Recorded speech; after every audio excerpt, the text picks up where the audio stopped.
State Department ya Labor ili tuweze kupitisha habari kwa vijana wetu. Mnakumbuka hapo mbeleni walikuwa wamesema kwamba serikali haiwapashi habari vile inavyopaswa kufanywa. Kwa hivyo tumekuja hapa tuwaelezee kwanza zile kazi ambazo tuko nazo ugaibuni na hata hapa Kenya. Manake kama mnavyofahamu tuko na National Employment Authority ambayo inahakikisha kazi za ng'ambo are guaranteed. Sio kwamba ni kazi ambazo zinawekwa huko watu waende wakataabike na pengine haziko. Na pia hapa Kenya, the object of the National Employment Authority is basically to secure employment for Kenyans within and also outside the country. And that is the reason why we are here. We have embarked on a strategy. Tuende mashinani, tuingiane na wananchi, hasa vijana ambao wako na maswali mengi kuhusiana na programs na projects za serikali, tuweze kuwajibu vikamilifu. Kwa hivyo sio mimi peke yangu kama PS Labor, lakini hata wenzangu wote watajitokeza, tuzunguke mashinani. Vijana wako na maswali mengi, na ukweli ni kwamba 65% of our population is comprised of young people. This is their country and therefore we must interact with them. So whichever forum avails itself. Tumeanza hata colleges, tumeenda huko. Mimi mwenyewe nimeenda Mount Kenya University na university zingine tutazidi kuzitembelea. Sio Mount Kenya but Methodist University. Tutazunguka kote tukutane na wananchi mahali ambapo wako. Na kampuni karibu 1000 ambao kazi yao ni kutafutia Wakenya kazi huko ng'ambo, lakini tukagundua wengi wao ni wakora, ni briefcase private recruitment agency, rogue recruitment agencies, wale ambao wanachukua Wakenya wanawaambia watapatia visitors visa ili waende huko ng'ambo, lakini mwishoe Wakenya wanapata wako taabuni wakiwa huko nje. So kile ambacho tumefanya, tumezipunguza kutoka 1000 kwa wakati huu ni kama 500 peke yake. There is a very stringent vetting process that has been put in place. We involve all security agencies and government ministries ili kuhakikisha Wakenya wasidanganywe. Na kile ambacho tunasema ni kijana yoyote ambaye anahitaji kwenda ng'ambo kufanya kazi, you must access the National Employment Authority website.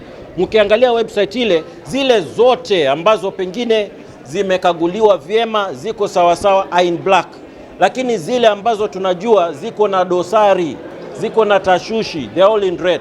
So we are telling young people to avoid the ones that are in red and only deal with the ones that are in black. Thank you. As a matter of being responsive, a listening government, a listening president, a listening party, we have decided today, we took it in partnership with the student leadership across the country to form what we call the UDA Students Chapter. It's a students chapter that will enhance our streams of engagement in matters of policy and matters that concern them directly and those that concern the Kenyan people in it broadly. So we are very happy today to have come to Mombasa as one of the series of town halls, which is the most tested and trusted way of direct democracy, to be able to speak and converse with the students directly and then see how best we can escalate part of their concerns and aspirations in terms of public policy by government. So we are very grateful. We are here with the Treasurer. This is one of our flagships that we started after the transition we had in the party, to be a bit more engaging, to minimize the conflicts internally, but to be able to build the party and build its base of popularity and engagement. Yes.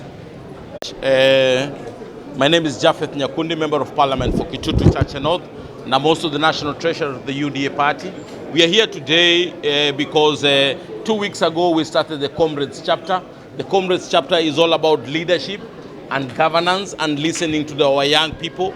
Our young people in this country, especially the youth, need a sense of hearing and they need a sense of communication. That's why we are here today. As a party, we said we will mentor the young people of this country because we believe that they are the leaders of today. So as a party, we will be moving across the country on issues to do with talking to the young people of this country, because that is the manifesto of UDA and that is how UDA was built. On the issue of impeachment of the Deputy President, the motion has not been brought to Parliament yet, but if the motion is brought to Parliament, we will look at it, and if the grounds are sustainable enough for the impeachment of the deputy president, we will impeach him. But if the grounds are not sufficient enough, he'll have another chance. But what I will say to the people of Kenya, because this is a matter of concern, the deputy president has looked to be like someone who's very tribal, someone who does not want to engage people from other regions across the country. He's said to be a Mrima person. And as a country, we want someone who is a symbol of national unity, who will be visiting other regions and hear the problems of other regions. And if DP Gachagua is not ready to come to Mombasa, is not ready to go to Nyanza, is not ready to go to Western and other parts of the country, then we will look for another deputy president who is ready to serve Kenyans at the capacity of a deputy president. Because we don't want a deputy president who talks about his region, who advocates only about his region. Because if we go that way, all these other regions will also require to have their own deputy president. And because we don't want to have 8 deputy presidents, we will remove him so that we have a deputy president who is ready to listen to Kenyans and who is ready to serve Kenyans, despite the race, color, region, and where you come from. Thank you so much. My name is Javed Nyakundi. Just add by most of our members of parliament that many of them from the UDA party have appended their signatures and are in support of that motion of impeachment. I think we will go with the majority members of the UDA party.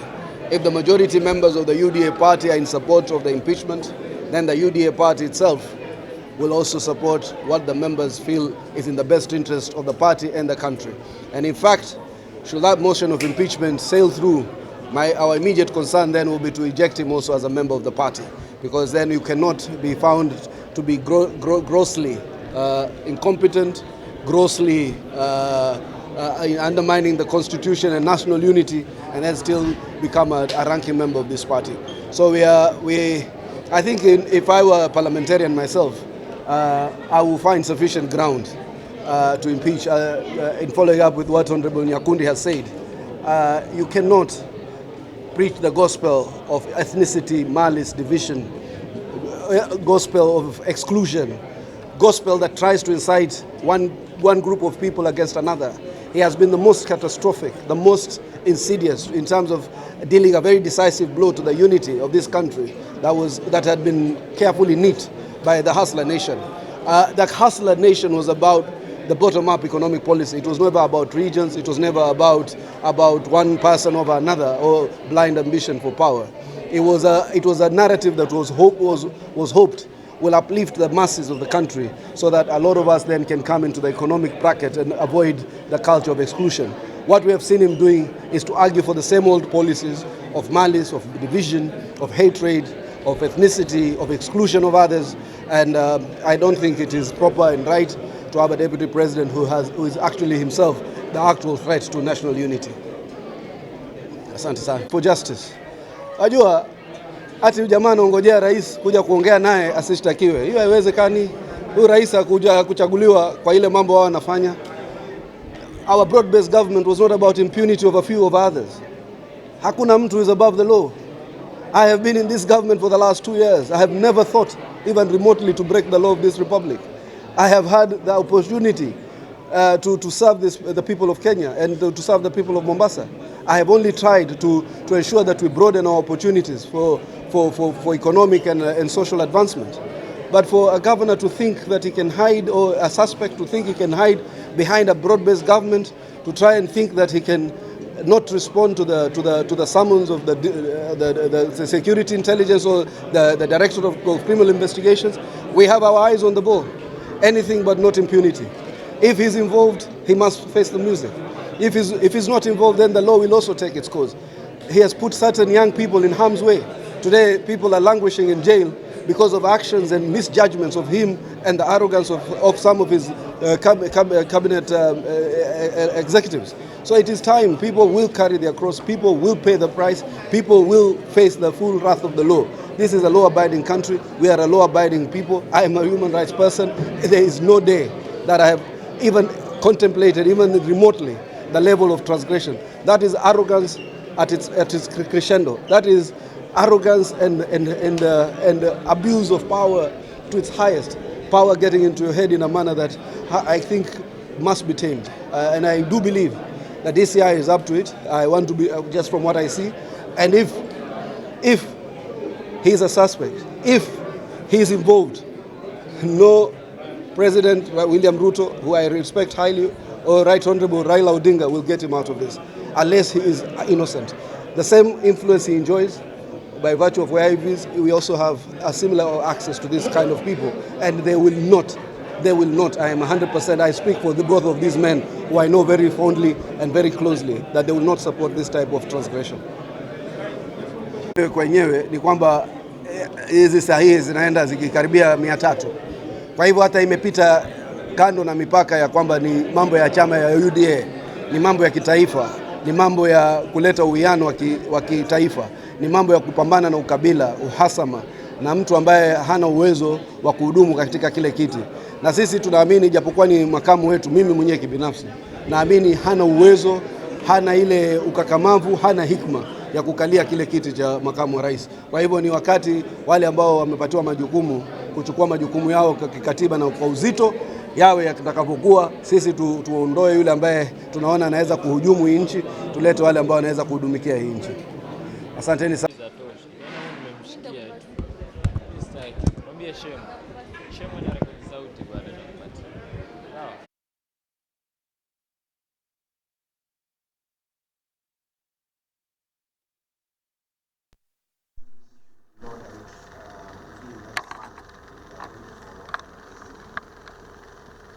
In terms of thousand one we roll out with the rest of the universities. We want also to discuss with the students about we also roll out at least 1,000 beds in all the universities. Let me contractors for a project of 2,000 units for the council buildings in Nyali. We also have a market at the same site, but we also hold 1,000 traders.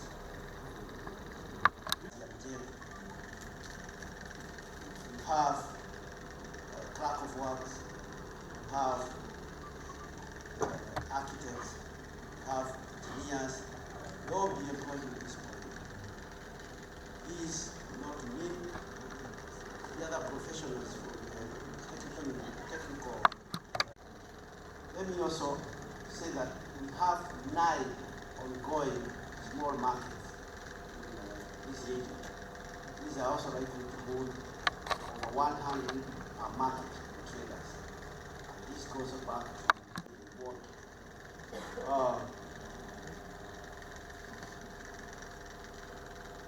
Let me also say that one of the biggest problems that we have been experiencing in the construction industry is skill development. Yes, we get out of class with a diploma, work towards ensuring that we have internship position for students when they are in school. And this is why we have spread all these projects across the country so that you don't have to travel far distances to get internship. We are also giving smaller jobs and bigger jobs. We are working with the Juakali Center to grow them into companies that can be able to get bigger jobs by separating some specific products within the built environment, doors, with these SMEs, so that they can be able to get contracts. And we are also working with the banks, so that the banks can also be able to give loans to these SMEs, so that they can be able to make supplies. So we guarantee things like tires, they have not been done by big industries, they are being done by small industries. And this is what we want to encourage in the construction industry. It has been used in many countries, developed countries. Let me they want some venture into various leadership positions. There are so many. It also starts with the family. Even me as a father, I'm also a leader, isn't it? So also get a family and be a leader as well. There are so many opportunities. Thank you. Thank you. Promise that we'll take a second round of questions, then we can allow the others who have not spoken to probably chip into that. I'd really just want to us to go with 3 questions. One from this point, one from here, and one from this end. I want 3 ushers standing there so that we sort it, we don't take a lot of time. 3 ushers to the mic.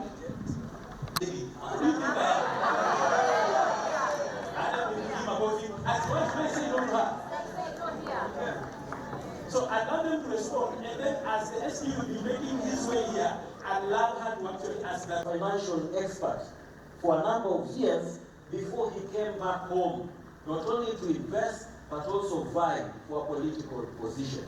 He didn't waste himself as he was waiting at awekwe paki mpaka kazi iweze kupatikana.